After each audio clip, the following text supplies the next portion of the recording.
Shalom, shalom, les Koulam, Boker Tov. Bonjour tout le monde. J'espère que vous allez bien pour ce nouveau jour ensoleillé dans notre magnifique région équatoriale. Bien, à ce jour, nous allons étudier un sujet qui parfois semble être négligé, pourtant aussi important. Nous avons pour habitude de se poser des questions. Est-ce qu'il est nécessaire vraiment d'évoluer dans la voie de la Torah sans avoir un maître, sans avoir un guide? C'est des questions qui parfois reviennent et parfois qui sont à l'oubli parce que bon, certains disent que c'est pas nécessaire d'imposer parce que bon, ok, nous n'avons pas tous les mêmes enseignements, les mêmes principes de vie, les mêmes orientations spirituelles. Et on va voir ce que nous pensons à ce sujet, ce que la Torah dit à ce sujet. D'après la tradition juive, il est difficile, voire impossible, de grandir dans la Torah sans un maître. Et pourquoi? Parce que il y a certains éléments dont nous allons voir, notamment la Torah. Nous savons que la Torah est une tradition orale.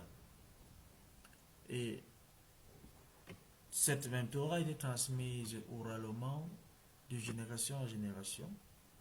Et les explications et les commentaires des maîtres sont essentiels pour comprendre la Torah. Ça veut dire que il est impératif, il est important de se faire un maître pour avoir les explications, pour mieux comprendre les explications et les commentaires de la Torah orale. Il y a également une autre raison, c'est qu'il y a la nécessité, la nécessité d'avoir un guide. Parce que la Torah, c'est un livre extrêmement complexe et profond. Et il est facile de se perdre dans ces enseignements sans un guide. Donc, il y a cette nécessité-là de se faire un maître. Comme le dit le Pirkei Avot. Fais-toi un maître. Il y a l'importance de la tradition. Pourquoi? Parce que la tradition juive, également, elle est riche et complexe. Et il est important de comprendre les coutumes, les pratiques et les valeurs qui sont transmises de génération en génération. Alors, à partir de là, on va voir, est-ce qu'il est encore nécessaire de grandir dans la Torah sans un maître? On verra la suite. Avec la complexité de la richesse, de l'importance de la tradition, on nous dit, j'ai besoin de quelqu'un qui soit capable de me faire comprendre les coutumes, les pratiques et les valeurs qui sont transmises ici. Et je dois également perpétrer cela. Il y a ensuite la nécessité de la correction. Sans un maître, il est facile de se tromper dans l'interprétation de la Torah. Il est important d'avoir quelqu'un qui peut corriger les erreurs et guider vers la bonne voie. Si quelqu'un n'a pas besoin de correction, c'est un sot. Moi, je le dirais simplement comme ça. Il demeure un sot. Toute personne a besoin d'être corrigée. Alors, si tu n'as pas de maître, tu n'as pas quelqu'un qui soit capable de te corriger et te dire, la voie dont tu es en train d'entreprendre ce n'est pas la bonne. Il faut comprendre tout de suite que tu es dans l'erreur. Et le Talmud le dit, un homme qui étudie la Torah sans un maître est comme un homme qui cherche à trouver son chemin dans une forêt sans guide. Et Talmud d'Avodah Zarah 19a qui le dit. Ah, si tu étudies la Torah sans un maître, tu n'es pas différent. Tu n'es pas différent de celui-là qui cherche à trouver un chemin dans une forêt sans guide. Nous avons toujours besoin d'un guide. Même ceux qui font le tourisme, il a besoin d'un guide touristique. Sinon, tu ne sais pas où tu vas. C'est lui qui maîtrise les pièges de la jungle ou alors de la savane ou je ne sais pas quoi. Et cependant, bien qu'il est possible, on va ouvrir ce pan qu'on va refermer tout de suite, bien qu'il est possible de trouver des ressources et des outils pour étudier la Torah de manière indépendante, c'est-à-dire, je sais, bon, je peux quand même acheter un Zohar, je peux m'acheter un Talmud, je peux m'acheter une Mishnah, je peux m'acheter, je sais pas, la Gematria ou tellement de livres, le Shulchan Aruch, pour étudier, pour me perfectionner dans la connaissance. Il faut comprendre que je veux simplement lire. Je veux simplement capter les choses dans mon cerveau, mais non les pratiquer. Celui qui passe le temps à lire, il a du mal à mettre cela en pratique. Et pour que tu mettes cela en pratique, tu as besoin d'un maître. Donc, bien qu'il est possible, comme je le disais, de trouver des ressources et des outils pour étudier la Torah de manière indépendante, il est toujours recommandé d'étudier, de trouver un maître, je veux dire. Il est recommandé de trouver un maître ou un guide qui peut aider à interpréter les enseignements de la Torah et à les appliquer dans la vie quotidienne. Maintenant, à partir de là, on va quand même se questionner. Puisque, ok, on voit que avoir un maître, c'est une bonne chose. Mais pourquoi les juifs d'aujourd'hui, on voit quand même que certains juifs, enfin pour la plupart, entre guillemets, refusent d'avoir un maître. Il est difficile. Je vous mets un défi. Regardez même dans notre tradition, dans nos cultures, ou alors dans notre environnement africain, je ne parle pas de ceux qui sont de l'autre côté. Pose la question à un juif, entre guillemets, qui est son maître? Il serait incapable de te dire. Il serait incapable de te révéler un nom. Parce que le piège ici, c'est quoi? C'est que autant tu connais le maître, autant le maître doit te connaître. Parce que tu ne peux pas prétendre dire que j'ai un maître, alors lui ne te connaît pas. Il n'a rien à te transmettre. Parce que tu vas te contenter de ses enseignements sur YouTube, de ses enseignements sur TikTok. Ça ne te servira à rien. Tu prendras simplement du plaisir à le voir. Oh, il enseigne très bien. Oh, qu'il est éloquent. Oh, qu'il est imposant. Oh, quelle grande sagesse. Tu vas te limiter là. Mais il ne saura jamais que tu le suis. Il ne saura jamais qu'il est ton maître. C'est pour ça que les Pirkei Avot, on te dit, fais-toi un maître. Mais posez la question, hein. Ça c'est un défi. Hein. Ça, appelez quelqu'un et s'il vous dit qu'il est juif, demandez-lui qui est son maître. Demandez-lui quelle est sa communauté. Demandez, qu'il vous parle de manière profonde de la Torah. Je m'abstiens de parler de mes frères de l'Europe. C'est difficile. Quelqu'un d'autre va te dire, ben, moi, écoute, moi, je pratique le un tiers de la cache-route. Un tiers de la cache-route. Je te dis où? Je ne suis pas chômeur Shabbat, mais je me sens juif. Comment? Comment tu le fais? Mais c'est terrible ça. Donc, beaucoup de juifs, entre guillemets, refusent d'avoir un maître. Bon, les raisons sont légion.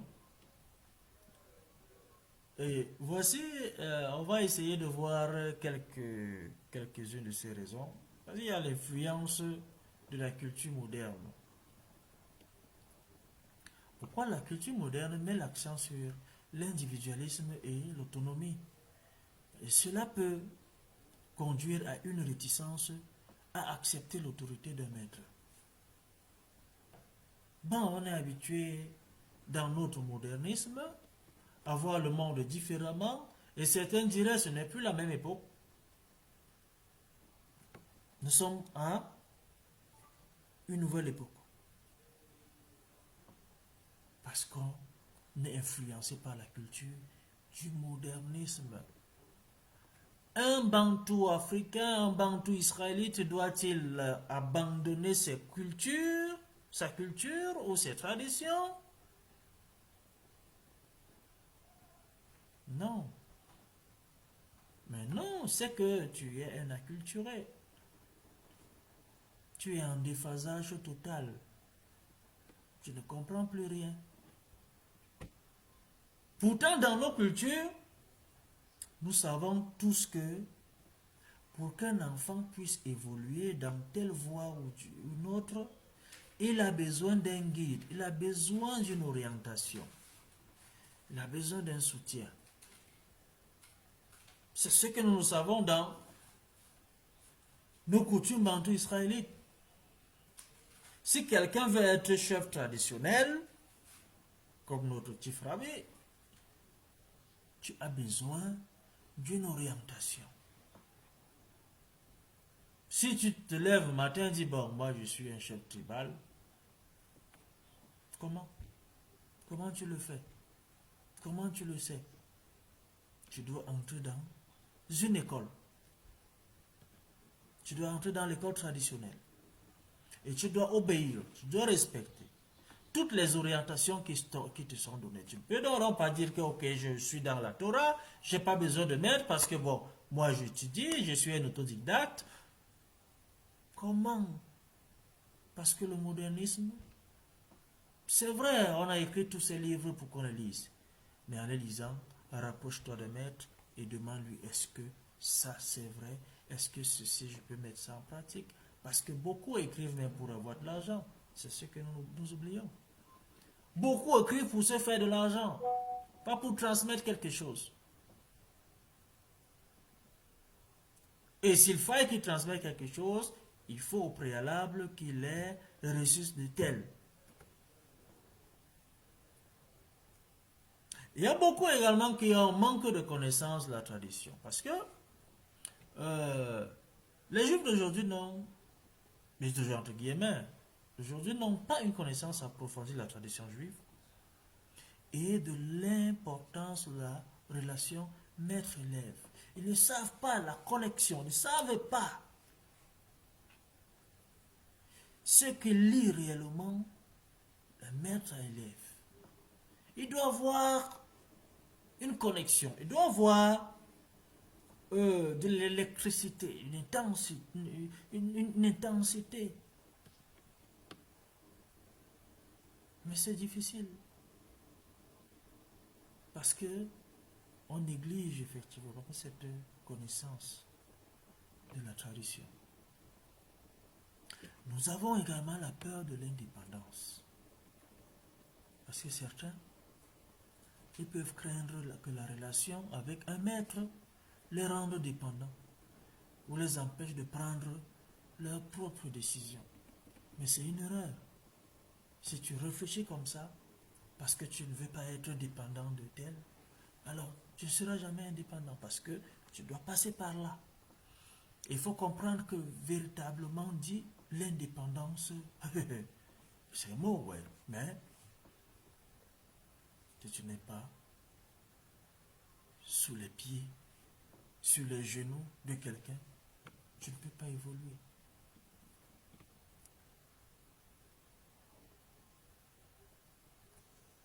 Il y a aussi cette influence du rationalisme.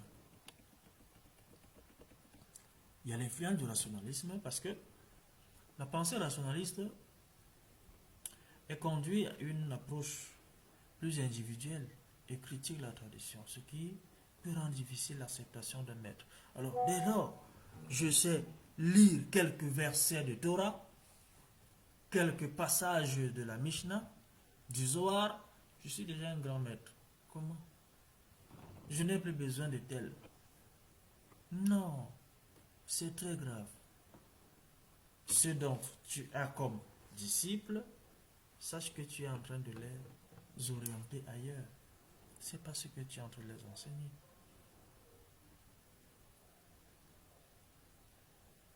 Il y a un manque de modèle de référence. Parce que beaucoup d'aujourd'hui n'ont pas grandi avec un modèle de référence de maître de Torah.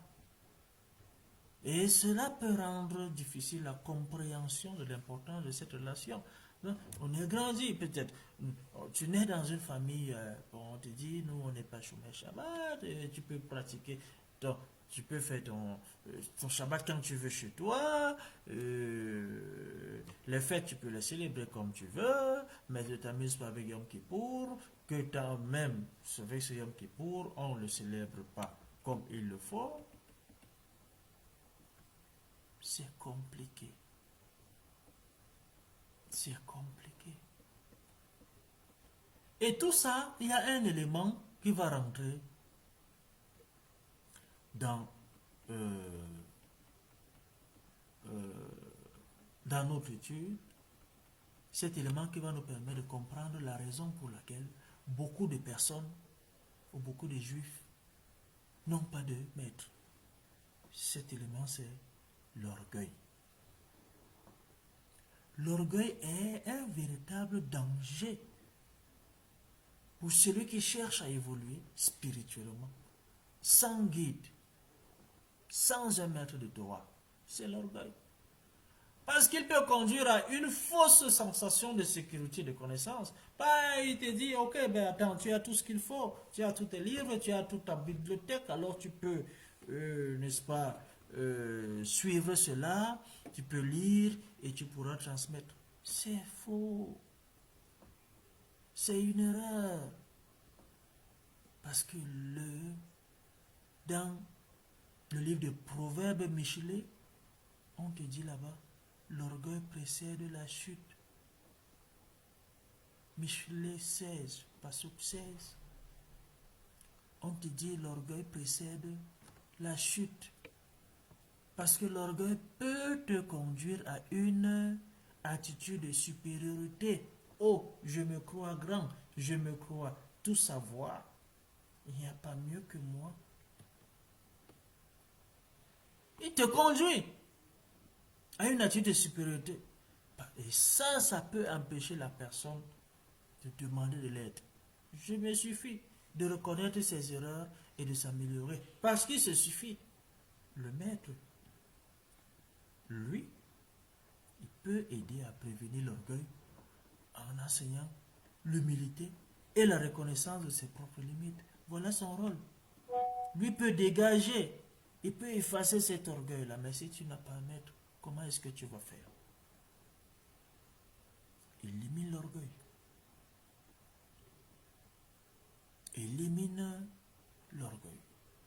Et le Talmud le dit, celui qui enseigne à son maître est comme celui qui porte une torche dans la nuit. Talmud Anit 7a. Tu enseignes un maître, tu n'es pas différent de celui qui marche avec une torche dans la nuit. Un maître de Torah peut éclairer le chemin, éclairer et aider à éviter les pièges de l'orgueil. Parce que toi, tu cherches simplement ton chemin. Ce n'est que ton chemin qui t'importe. Le maître, par contre, lui, l'éclaire partout Et il l'aide non seulement à déceler et à éviter les pièges. L'orgueil est un danger réel pour celui qui cherche à évoluer spirituellement sans maître. Parce que le maître, lui, va aider à prévenir l'orgueil en enseignant l'humilité et la reconnaissance de ses propres limites. Lorsque tu te suffis, tu te dis on ne peut pas m'enseigner ceci, ou alors je connais mieux que l'autre. On verra. On se souvient quand même de l'histoire des élèves de Rabbi Akiva. 24 000 ont péri parce qu'ils ne se respectaient pas, parce qu'ils ne se considéraient pas. Maintenant, si vous ne vous considérez pas, ça veut dire que vous ne considérez même pas le maître qui vous a transmis cette connaissance.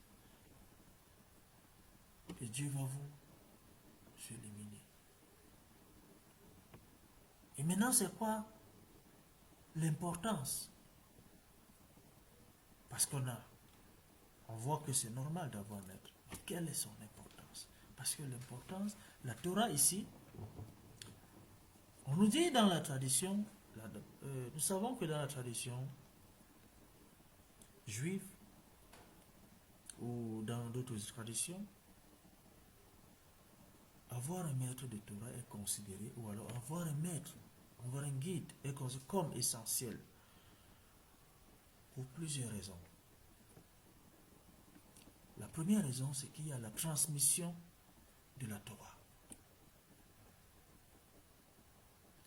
Un maître de Torah, il est chargé de transmettre les enseignements de la Torah à ses élèves. Il les guide dans l'étude de la Torah, du Talmud et des autres textes sacrés. Voilà son rôle.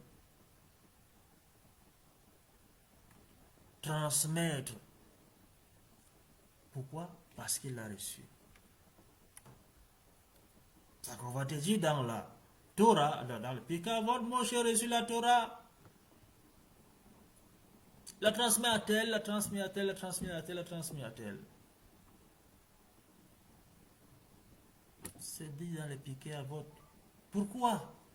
Depuis la tradition, on sait que celui qui reçoit doit transmettre. Mais si toi tu transmets sans avoir reçu, qu'est-ce que tu transmets? On te dit qu'il est important d'avoir un maître. Une autre importance d'avoir un maître, c'est la connaissance, la compréhension. Ça veut dire quoi? Le maître possède une connaissance approfondie. Une connaissance approfondie de la Torah et de la tradition juive. C'est pour ça qu'il est capable de te transmettre, n'est-ce pas, cette connaissance-là.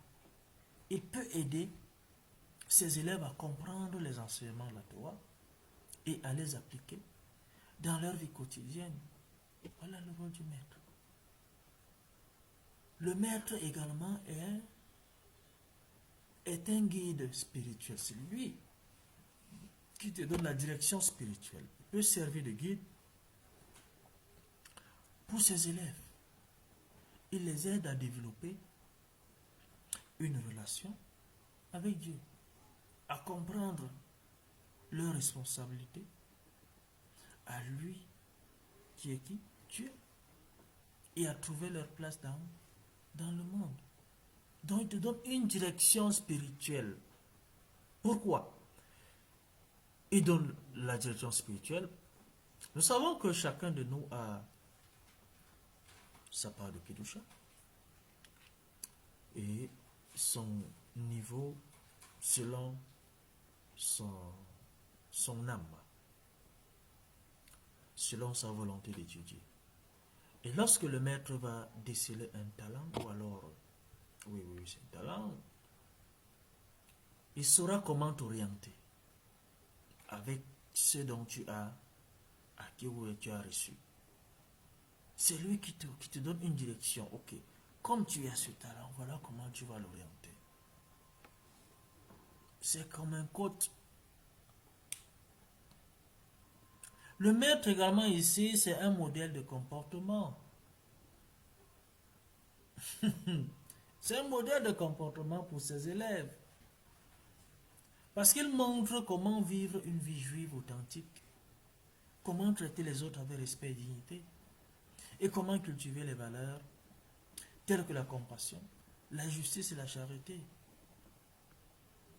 C'est ça le maître. Parce que si tu ne respectes, enfin, tu ne suis pas, tu n'as pas un droit de regard sur le comportement d'un maître, la vie d'un maître, tu n'auras rien capté de lui. Rien du tout. C'est pour ça que je dis, ou alors nous disons, il est important un maître de savoir que tel est mon disciple, parce que c'est à ce moment qu'il saura quoi te transmettre. Mais si vous êtes dans la masse, il ne te connaît pas, mais toi tu te dis, bah, ah c'est mon maître, j'aime l'écouter. Non, c'est pas parce que tu aimes l'écouter qu'il est ton maître. C'est parce qu'il parle bien qu'il est ton maître. Ce n'est pas parce que il est éloquent dans son discours qu'il est ton maître. Il faut qu'il te connaisse. Il faut qu'il soit au courant de ton existence. Et que tu as fait de lui ton maître. Et là, tu pourras, n'est-ce pas, copier et avoir une meilleure orientation, une connaissance, une meilleure transmission.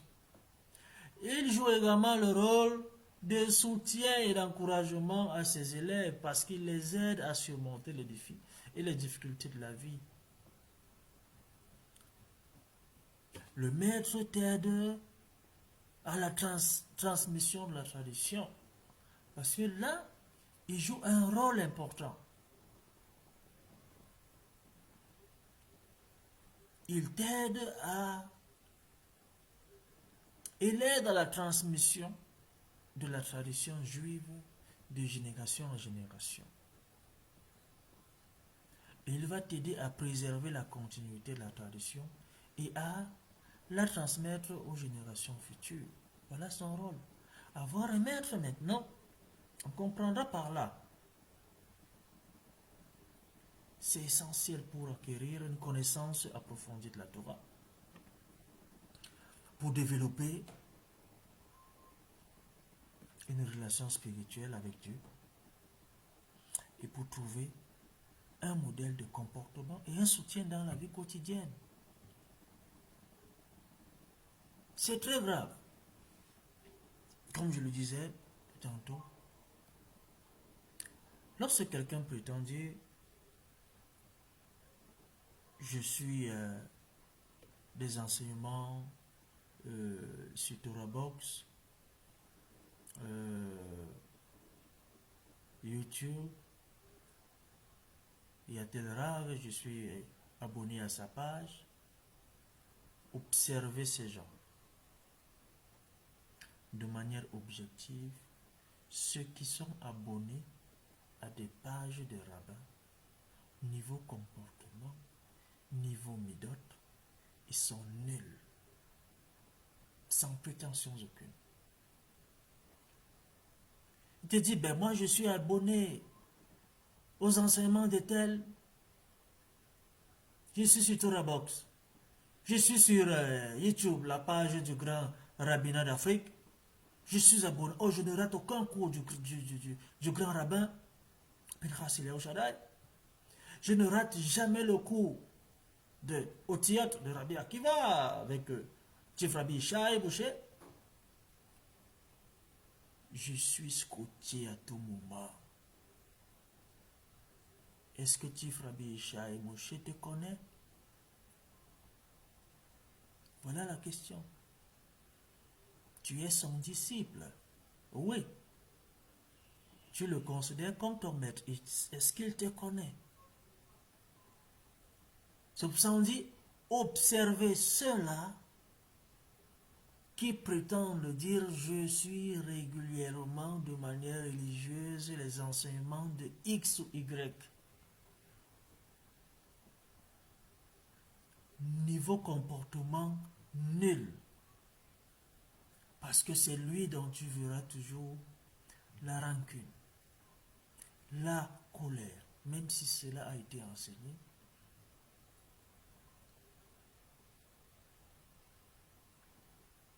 toujours froid envers les autres.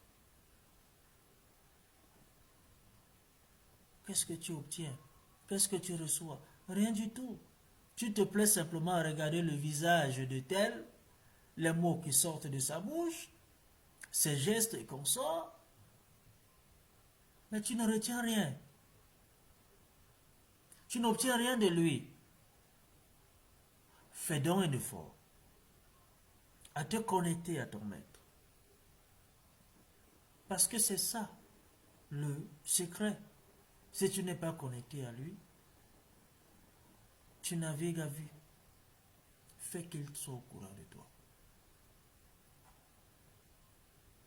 C'est l'occasion aussi de dire à nos frères bantou israélites qui veulent véritablement se connecter à la Torah, connectez-vous au grand rabbin. Parce qu'il ne te connaît pas, tu n'as rien. Tu vas te contenter de ces enseignements. Waouh, il dit des vérités. Oh, il dit des choses. Pour qui? Alors, ce n'est que de cette manière que nous pourrons renforcer, nous pourrons non seulement recevoir la sagesse ou la Torah, la connaissance de la Torah, et mieux la transmettre pour les futurs, nos futurs enfants, en tant que bantou israélite. Et c'est ça la force. Si tu n'as pas de guide, si tu n'as pas de maître, si tu n'as pas quelqu'un qui peut t'orienter, tu ne peux pas évoluer. Tu ne peux pas réussir dans ce que tu fais. Nous espérons que tout ceci, beaucoup d'entre nous feront des efforts, n'est-ce pas, à mieux se connecter à la Torah et mettre au sort et à la Torah à l'effet. Baruch Adonai Leolam, Amen ve Amen.